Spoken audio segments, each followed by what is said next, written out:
Good afternoon and welcome to the Committee for Workers International CWI live broadcast. For the last couple of weeks we've given socialist analysis of this horrendous coronavirus which has been developing and ravaging the whole of the world in the recent weeks. We've provided written analysis on our webpage socialistworld.net, which would encourage all of our readers to read and go and see the reports that we've carried from all around the world. Now, of course, this crisis that's unfolded has developed with incredible speed. It's ravaged the whole of the world and every continent. And of course, it is centered initially in China. It moved rapidly to Europe and then to the United States. And of course, we have an absolutely horrific situation, which is on the point of unfolding in the neo-colonial world in Asia, Africa, and Latin America. And today we're very privileged to have comrades from the New Socialist Alternative in India, which of course now is being thrust increasingly to the centre of this pandemic. And we'd like to give comrades a very warm welcome to Comrade Jagadish Chandra from Bangalore, and he'll be followed by Comrade Youvraj from Pune in the Mumbai area, and Comrade Vasanth Kumar from Chennai, who's a leader of the Bank Workers Union. So first I'd like to turn to Comrade Jagadish. And of course we've seen this crisis as it began at the epicenter of China, it's passed to Europe and the US. India, according to Modi, has claimed that the infections at this stage have been relatively low. And yet he's extended the lockdown. Millions have been put out of work. We've seen horrific reports of what is taking place with the migrant labourers. And we'd like, Jagadish, possibly, could you outline for our viewers today what is the current situation, and possibly also to explain what the idea of social distancing really means in the slums and the poor areas of India and the major cities which exist there. So Jagadish, maybe you could outline the current situation for our viewers. Thank you, Tony, for organizing this live video with the comrades of the New Socialist Alternative. I'm joined by, as you said, Youvraj from Pune, Vasanth Kumar from Chennai. In fact, this particular crisis has helped us in the Socialist Alternative to really focus on regular meetings, especially the live broadcasts that are coming from CWI is a real, giving us a real focus in the situation. As you asked me the question about the current situation and also the claim by the Modi regime that the number of infected is very low in India, I think when it comes to the question of statistics and numbers coming from India, I think you should take it with a pinch, not with a pinch of salt, but with a bag of salt. So that is the situation. I mean, of course, even this morning, while extending the lockdown until May 3rd, Modi made horrendous claims, saying that his regime started to act as soon as the thing started, even in China, which is a total white lie. That in fact they were sitting on their asses for nearly 50 days without doing anything, and now he claims that he was one of the first to start stopping the foreign travelers coming from China and elsewhere. But that's a total lie, and people around the country are flabbergasted with that kind of a lie. And I, as you know, and my colleagues in the New Socialist Alternative would know that Modi is an embodiment of lies. So, having said that, the situation in India, all across the country, is horrendous situation, unimaginable situation. You just passingly mentioned the question of migrant workers. And I think migrant workers are the worst hit. The working class, the daily wage laborers, and in particular, the migrant workers who are coming from the hinterlands of India, from UP, from Bihar, from Rajasthan, and Orissa, who have traveled all around the country to make this country rich, to make the bosses system rich, and to provide figures for the GDP. But today, how they are being treated. Just to give one example, yesterday one woman in UP threw 5 of her kids to the river because she cannot feed them. That is directly is the result as to what kind of compassion, what kind of a situation that the Modi administration is dealing with. We also saw grotesque situation that the workers returning from North Faridabad in Delhi because the employers, even the landlords have evicted them from their rented accommodations. They are not ready to give them any rented accommodation, and they have to walk miles and miles in a continent like that is India. It's actually they are walking to a different country, almost 600, 700 kilometers on foot with huge bags and children and wives. In some figures, some images you have seen, a laborer carrying his young wife, a pregnant wife on his shoulders for the entire distance. And that's the situation. And what they were faced with in UP, in a district called Badaun, they were pressure washed with chlorine water to disinfect them. So that was done under the administration of so-called Yogi Adityanath, who is the chief minister, notorious for his communal politics. And that is the situation that is there in India. Elsewhere, whether it is in the so-called high-tech centers of Bangalore and Pune and other metropolises of India, the situation is totally horrendous. Things are not coming out because of the lockdown. And the media, especially the electronic media, which is giving out the so-called picture of India, is in the pockets of Modi and Modi's administration. So in this situation, it's only the social media, especially of the radical layers, which is giving the whatever little news that is coming out of India. So in this context, the whole India, the whole situation in India reminds one particular, in one graphically, one can say it is either the end of this regime, not just the Modi's regime, the end of the system itself. Otherwise, either it is socialism, as we put forward, or the barbarism, the whole in the microcosmic way we are already seeing what would be in the coming period is unimaginable. I would leave it at that. Okay, well, it's obviously an horrendous situation, but as I understand it, that in Pune, that is where the worst hit area is in India as far as the coronavirus is concerned. So maybe, Comrade Youvraj, you could amplify on the situation there. Yeah, Comrade Tony, thanks. So Pune, or I would say Maharashtra in general, is one of the major hotspot and worst affected areas.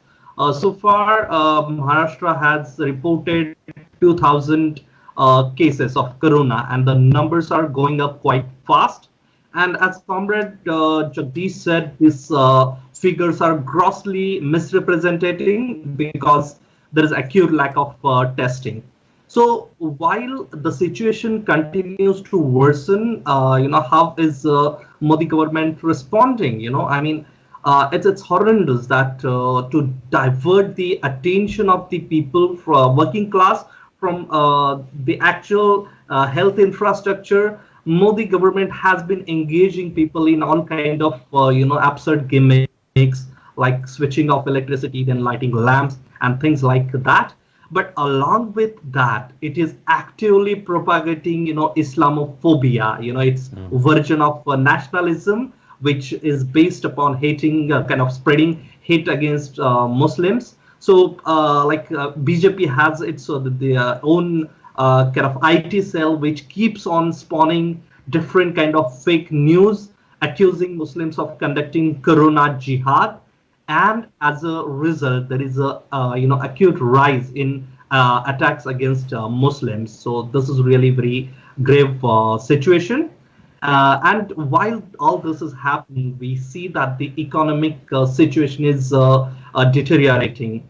There is one of the agencies carried out survey, and as per that, the unemployment in India is currently 24%, which is phenomenal, which means 1% out of 4 is unemployed.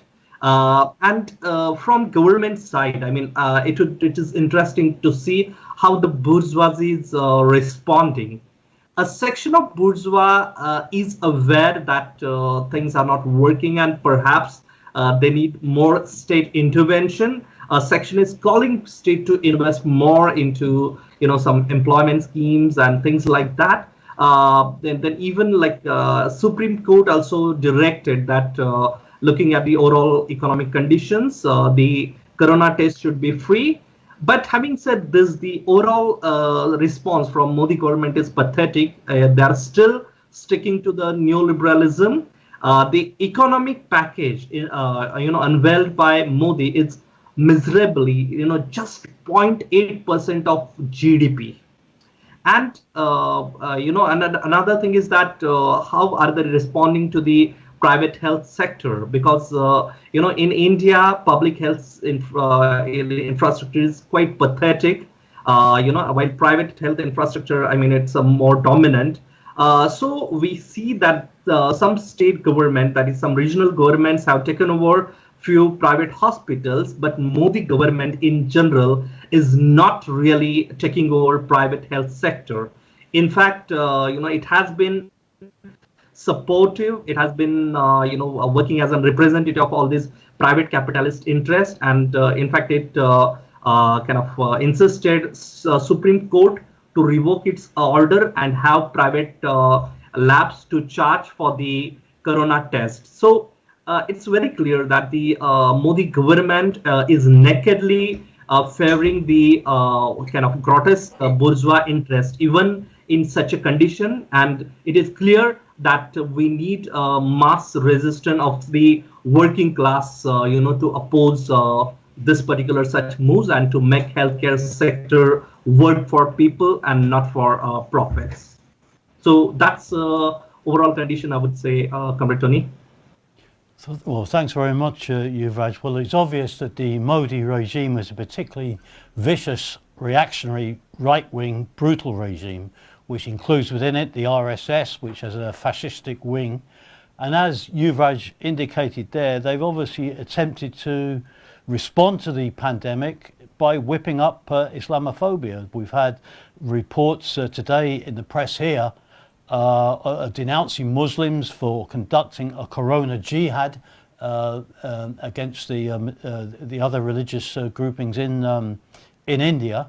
So, Jagadish, how has the Modi regime tried to use this coronavirus to stimulate and provoke further ethnic and religious division?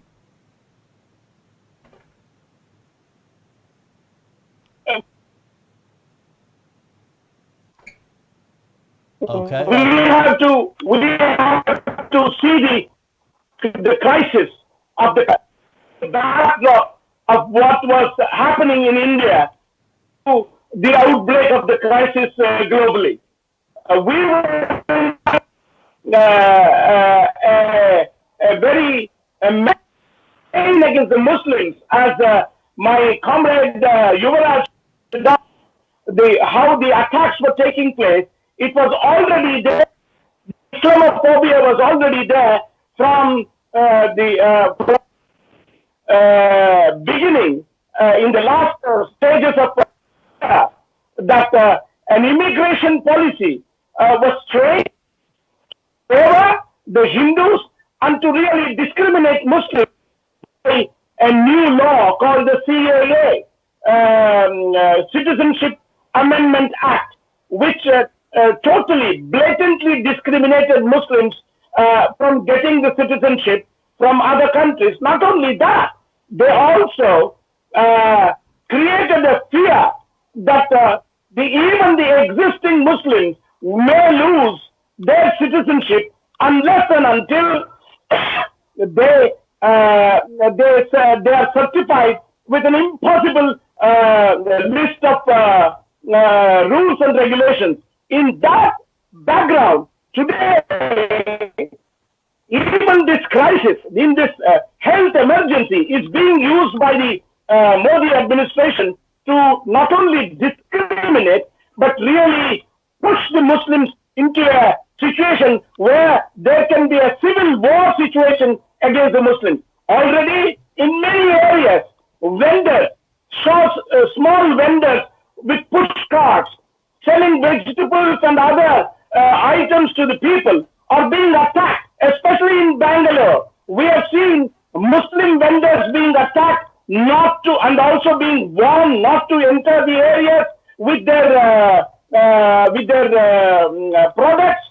So, and also in the recent times, not necessarily as a planned thing, the Muslims had organized themselves in a religious ceremony called Tablighi Markaz, and after coming out of that particular congregation, they volunteered themselves to test.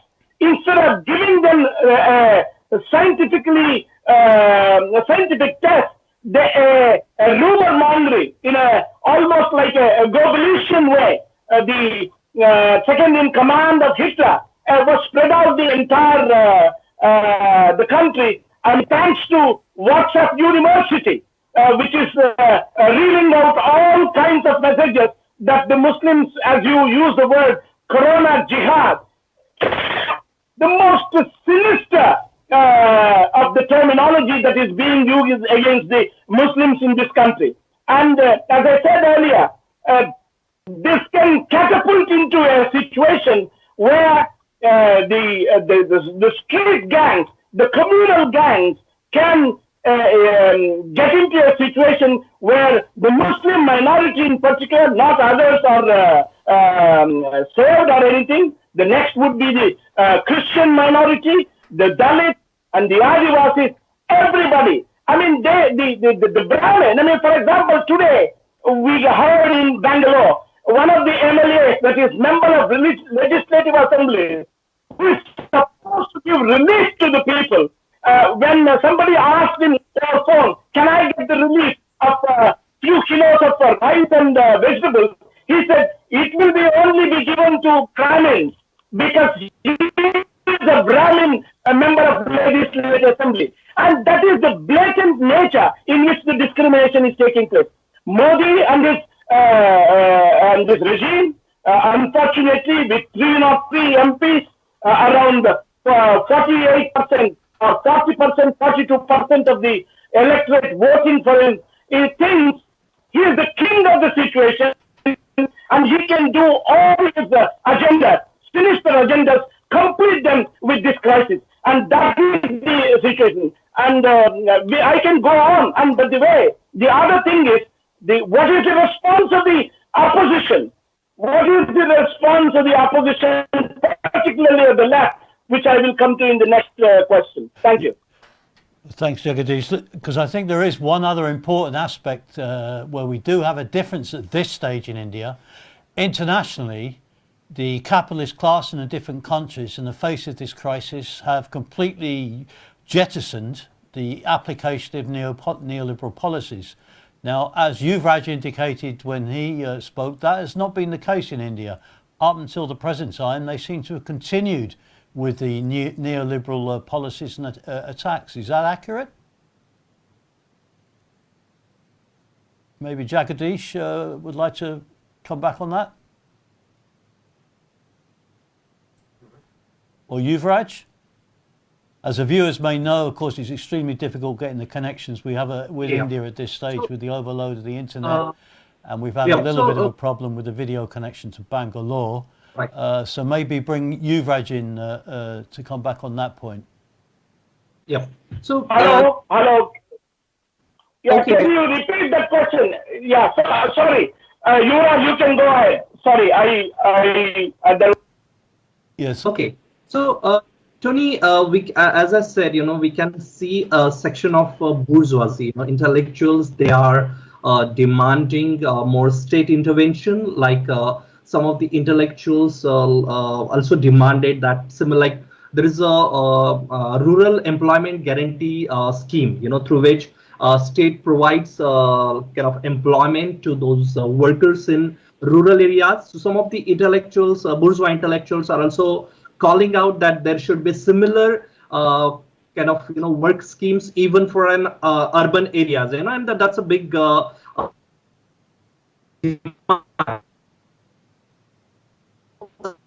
section of it is that, but then looking at this so far has really not been anything that indicates massive state intervention or kind of massive injection of capital or taking over of the public infrastructure, private infrastructure. So far, we have not seen any things going in that direction. Perhaps it's likely that Modi regime would instead, use all the kind of nationalist, Islamophobic, rhetorics to divert the attention.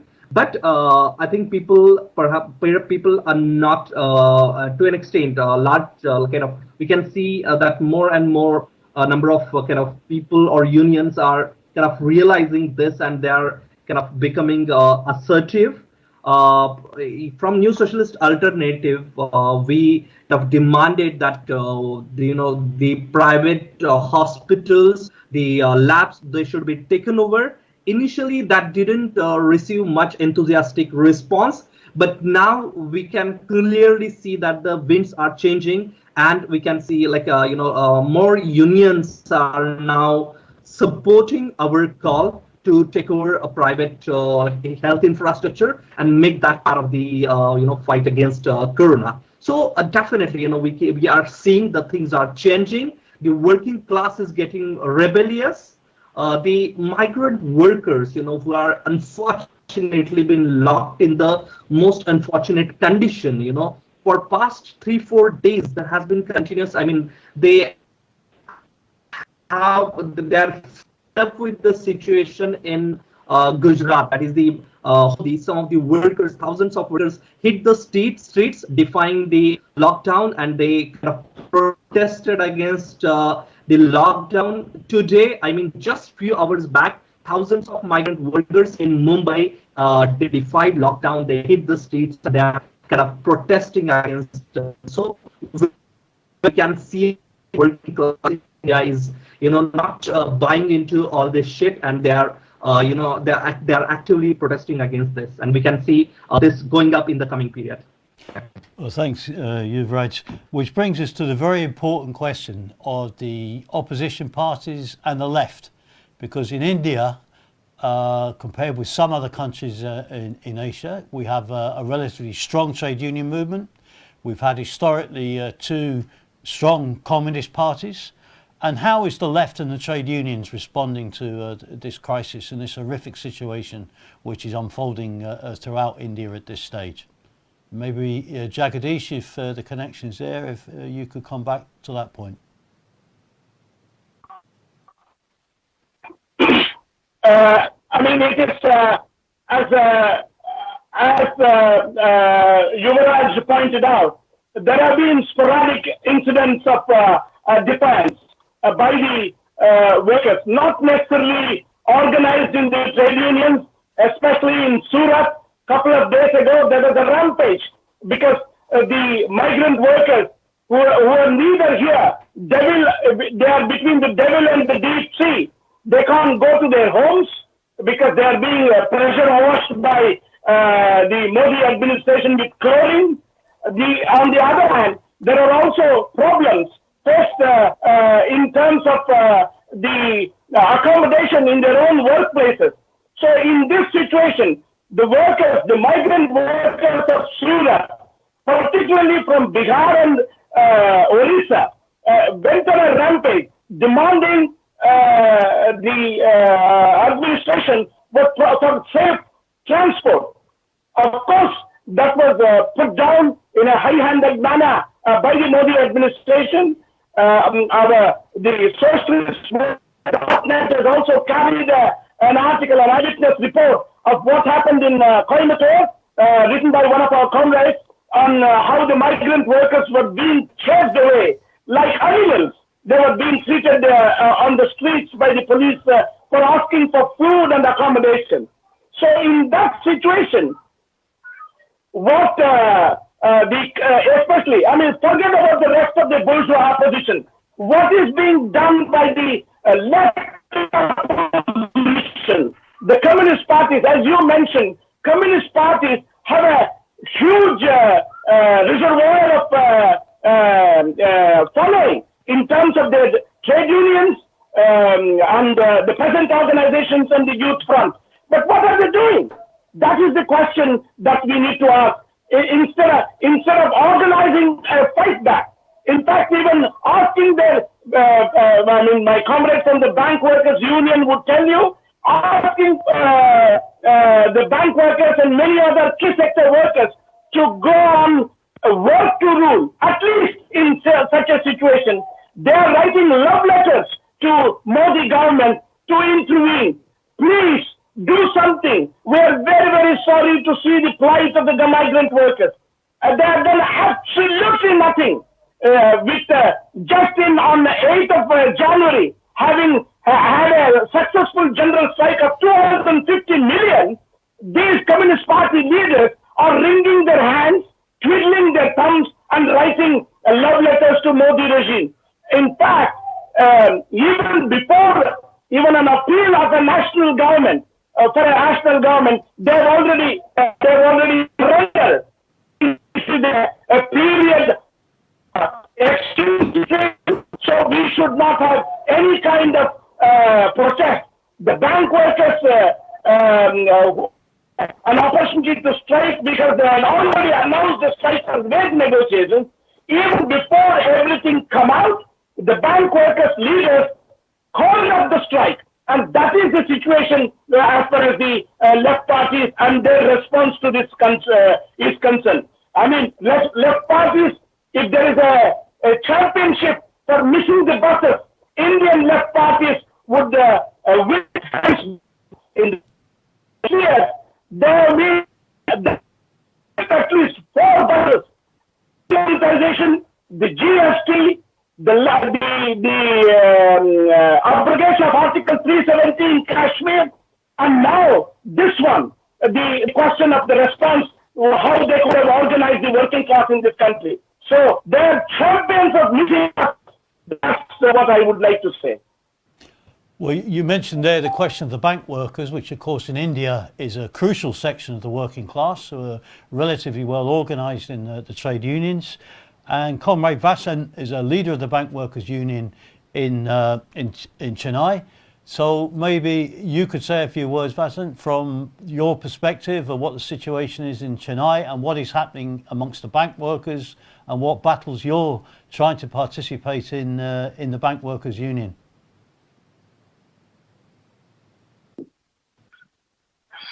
All right.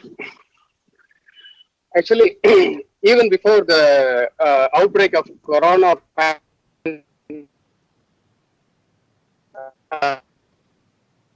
in India, the banking sector and Indian government had forced the banking industry, the individual bank, to give away huge sum of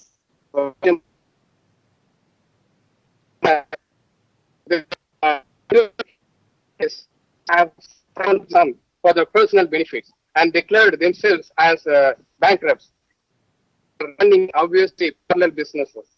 And the banks and the government, instead of resorting to legal actions against them, they have declared these loans as bad loans.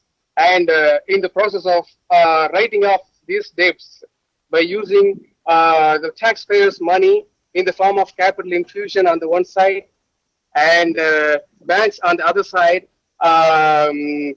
consolidating the ever increasing the gross profit to be used to write off these debts. Even though the bank's gross profit has been on increase, they are declaring net losses, and consequently, Indian Central Bank, that is Reserve Bank of India, have imposed ban on recruitment on many banks. And as a consequence, these banks were not able to recruit any staff members. That is, usually on yearly basis, banks used to absorb a huge a huge sum of unemployed youths from the job market. And for the last several years, they have not recruited anyone. And this has terribly affecting the serving bank employees who are extremely suffering the exploitation because of the staff shortage. And in this scenario, the bank workers' wage revision is pending for more than 3.5 years. And the Indian Bankers Association, which is authorized body to negotiate wage revision with the bank unions, have been successfully dragging this wage revision negotiation for more than 3.5 years. And also they have trapped bank unions to agree to performance-linked incentives, which means even though the workers don't have any control over the decision-making power of the banks, they are forced to bear the consequences of the poor decision and motivated decision of the top management and the government. And now, in this scenario, government is also attempting to consolidate the public sector banks into a single largest banks to gather sufficient capital. Again, to be used to write off this. And these are all the scenario in the banking industry in India. Already the workers are in terrible anger with the management as well as with the government. In this situation, the corona pandemic has affected the banking industry as well. And now the bank workers are forced to present in bank branches and serve the people, even though these are all high risky zones. We are all actually they are forcing bank workers by terming us as warriors to come to bank and serve even during the pandemic. Even already 7 bank workers before 2-3 days have affected the corona infection and now in hospital. And more bank workers are getting infected as well. Even I'm not sure whether I'll be alive or not after this pandemic period, because I'm also going to bank and working in branch.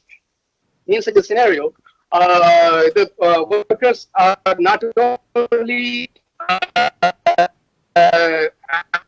angry on management, plus government. They are people anger on very much soft on the issues of working class nowadays. Actually, in this situation, the successful overcome of pandemic, there is severe agitations and thundering strikes will be there in banking industry, because still now the wage revision issue has not been settled, and more and more recently, before I think yesterday or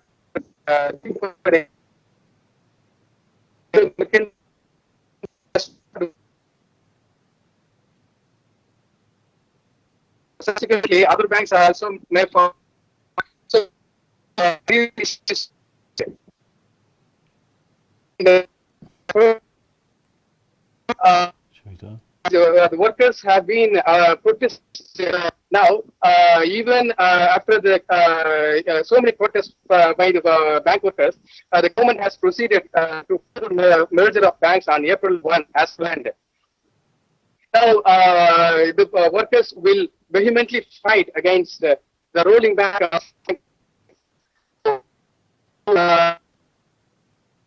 issues are, even after the pandemic, heavy strikes and heavy agitations will be workers. Okay, well, thanks for that illuminating picture, Vasanth. So maybe briefly, because we see, I think all of the comrades are given a graphic illustration of the horrific position which is unfolding under the Modi regime. And maybe just very briefly, if Jagadish could just sum up the main points that the new socialist alternative is fighting for in India. Obviously, the question of fighting for a decent public health sector for the mass of the population, which of course doesn't exist in India, would be a central point to that. So very briefly, Jagadish, if you could possibly outline the main demands and programme that the new socialist alternative is struggling for in India at this stage. Comrades, already, even almost a week ago or even 10 days ago, we have started in the given situation of the lockdown. There is not much we can do physically, but at the same time on social media, we have released a 5-point demand for the working class forward, struggle along with the working class. Nationalization of the private hospitals, takeover of pharmaceutical industry, who are holding medicines and making a huge killing at this particular point, and the main demands that we have put forward in relation to this crisis. The second one is no sackings, no reduction in the wages, and all the succor, all the help that the government has to give must be given to the workers, whether it's private or public sector, either whether they are permanent or casual. They must be given the protection of wages and no job losses. The third point, which is very crucial in the country like India, is the question of the transport. There is a big fear in the minds of the lakhs and lakhs, that is millions of the migrant laborers. They want to reach their home. They don't even have access to see their kith and kin, kids and wives and everybody. So we are also demanding a subsidiary demand communication facility, because even though the bourgeois in this country claim that it is 98% mobile country, but hardly anybody else, any ordinary people have smartphones. So we want the government to provide video facilities to whatever extent they have to, so that the migrant workers are at least assured in the current situation. The second thing is the government has to provide, the regime has to provide accommodation, not concentration camps as they want to, as they plan, a decent accommodation and decent food facilities.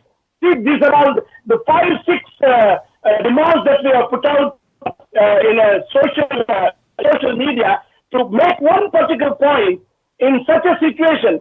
Because of the intervention of our comrades from Pune, 2 unions. One is a peasant union, and also the banking sector union has endorsed their demand, and they have issued a joint statement. And just now we heard from Comrade Youvraj that the Maharashtra Center of Indian Trade Unions linked to the CPM has also agreed with our position on the demands, which is a really a very big breakout for us if we pursue this, and that shows the rank and file pressure on the trade union leaders that is happening in the country today. So that's the last point I wanted to make. I just want to make one appeal, which is not the connected regime of Modi. Today, being the 14th April, the death anniversary of Ambedkar, is one of his relatives, a public intellectual, a Marxist of his own right, Anand Teltunde, and 12 other comrades have been falsely implicated in a case by the Modi administration, which is in 2015. And today, they were forced to go into jail. They were arrested on this day, and the entire country stands, especially the progressive forces. Incidentally, Claire Doyle has done a review of his book called Bhimayana, the life of the untouchables in this country. He's a Marxist intellectual, and he is being accused of being a terrorist, and today that has happened in this country. And I appeal to the comrades of the CWI to show solidarity. We would supply the necessary email addresses and other things, so to show solidarity to this public intellectual, a left-wing intellectual who has stood with the oppressed classes in this country. Okay, well, thanks, Jagadish, and definitely with that information, we'll take up the solidarity campaign throughout the CWI.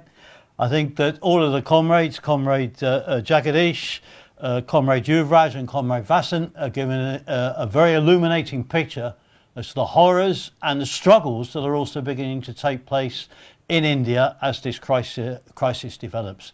We'd like to thank the viewers for watching. If you're interested and like what you've heard today, if you like the analysis that we've seen, then contact us at our webpage, socialistworld.net. Join us in the struggle in the CWI, in our different sections and parties, to build a real socialist alternative, which is crucial as this crisis of the coronavirus and of capitalism breaks out and develops further internationally. Well, we'll be back next Tuesday afternoon, 3 o'clock London time, for further analysis of a socialist character of the different angles and phases of this crisis. And in the meantime, we express our solidarity and support to all those workers in struggle to defend themselves in this era of capitalist attack, the threats to health, to their economic interests under this crisis which is unfolding, and would appeal to all those workers and youth looking to join us in a struggle for a real socialist alternative to end this pandemic and the horrors that this crisis of capitalism is unleashing on the mass of humanity. So we'll see you again next Tuesday, 3 o'clock London time, for a further analysis and discussion as to how this crisis has unfolded in the course of the next week.